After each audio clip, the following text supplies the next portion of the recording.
Gusto niyo ba ng kwento na may aral?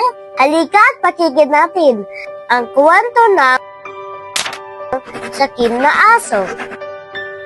Isang araw, mayroon isang asong nagngangalang Max. Noong araw na iyon, napag-isipan niya maglibot. Sa kanyang pamamasyal ay nakakita siya ng isang buto. Tumingin si Max sa paligid, ngunit wala siya nakita sinuman na maaaring magmay-ari ng buto. Kaya naman, dali-dali niya itong kinuha at kumaripas ng takbo. Hindi na makapag-antay si Max na kainin ang buto.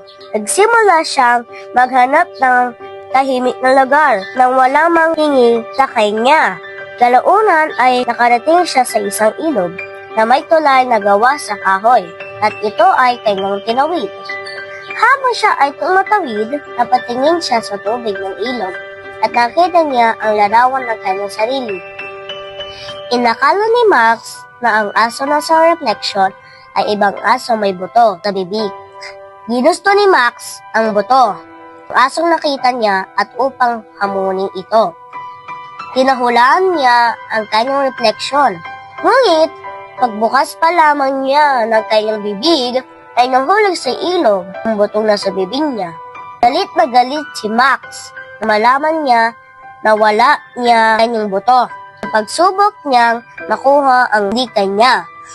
Ang sakim na aso ay lalong nawalan kung ano meron siya. Nagustuhan niyo ba ang kwento? Ang kwento ng sakim na aso ay nagtuturo sa atin na mahalaga ang pagiging kontento. Imbis na gumawa tayo ng masama, matuto tayong magpasalamat at makontento sa kung ano ang meron tayo. Nagustuhan niyo ba ang kwento? Tandaan, ang pagiging sakim ay walang magandang naidudulot, sapagkat ang paggawa ng masama ay nagiging sanhi ng lalong pagkatalo. Salamat sa pakikinig. Paalam!